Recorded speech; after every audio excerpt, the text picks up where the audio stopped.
Praise Lord and प्रभु यीशु मसीह के नाम में आप सबको मैं ग्रीट करता हूँ फिर से आज की सुबह और धन्यवाद देना चाहता हूँ कि आप खुदावंद का कलाम सुनने के लिए आज फिर से एक बार हमारे संग ज्वाइन हो रहे हैं। इस वीडियो के माध्यम से, इस ऑडियो के माध्यम से हमारा एक ही लक्ष्य है कि खुदावंद के कलाम को आप तक पहुँचा पाए। आज का कलाम नीति वचन 26 और उसकी 28वीं आयत से है।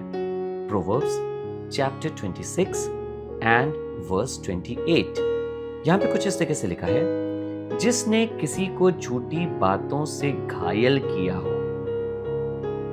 जिसने किसी को झूठी बातों से घायल किया हो वो उससे बैर रखता है। अगर कोई किसी को झूठी बातों से घायल कर रहा है, हम लोग अमूमन तौर पे कितना सुनते हैं ना, सिर्फ इसलिए कि किसी को दुख हो, सिर्फ इसलिए कि किसी को बुरा लगे, सिर्फ इसलिए कि किसी के मन में चोट लगे। कई ऐसे लोग होते हैं जो झूठी झूठी बातें उससे कहते हैं।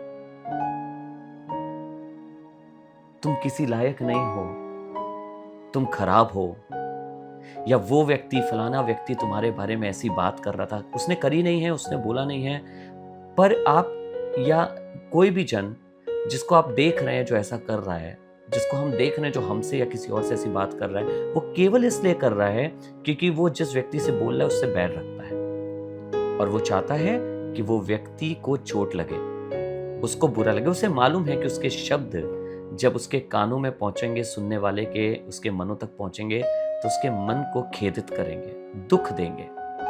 खुदा का कलाम कितनी सटीक बात बता रहा है। कह रहा है जिसने किसी को झूठी बातों से घायल किया हो वह उससे बैर रखता है और चिकनी चुपड़ी बात बोलने वाला विनाश का कारण होता है। मत सोचिए जो आपसे बहुत चिकनी चुपड़ी बातें बोल रहा है वो आपकी जिंदगी के लिए बड़ी बरकत का ही कारण होगा। नहीं, विनाश का कारण होगा, क्योंकि वो झूठ बोल रहा है। उसके मन में कुछ और है, उसके होठों पर कुछ और है, वो जो उसके मन में है वो आप तक ला नहीं रहा है, कुछ और बता रहा है। इससे आप धोखा खाएंगे और विनाश का कारण ठहरेगा वो व्यक्ति। सावधान रहना है मुझे और आपको ऐसे लोगों से, बच के रहना है और अपने आप को ऐसे चरित्र से बचा के रखना है।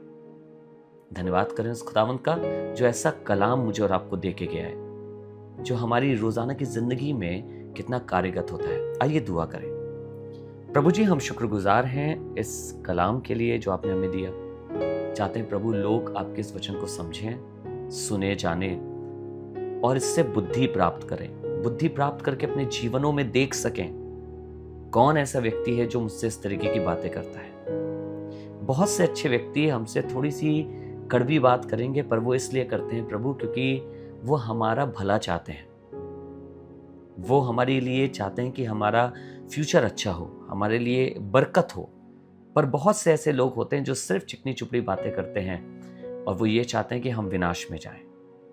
पर चाहते हैं आज हमें बुद्धि दीजिएगा, हम दोनों में डिफरेंशिएट कर सकें, अंतर जान सकें और ऐसे लोगों को अपनी जिंदगी में आने दें जो आपके वचन को, आपके कलाम को हमारी जिंदगी में लेकर आए। धन्यवाद इस वचन के लिए। प्रभु यीशु के नाम से पिता हम प्रार्थना को मांगते हैं, आमीन। आइए मिलकर हम दुआ करें। ए हमारे बाप, आप जो आसमान पर हैं, आपका नाम पाक माना जाए, आपकी बादशाहत आए, आपकी मर्जी जैसे आसमान में पूरी होती है वैसी ही जमीन पर भी हो। हमारी रोज की रोटी आज हमें बख्श दीजिए। जिस तरह हम अपने कसूरवारों को माफ करते हैं, हमारे कसूरों को माफ करिए। हमें आजमाइश में ना पड़ने दीजिए, परंतु बुराई से बचाइए, क्योंकि बादशाहत, कुदरत और जलाल आप ही का है, आमीन।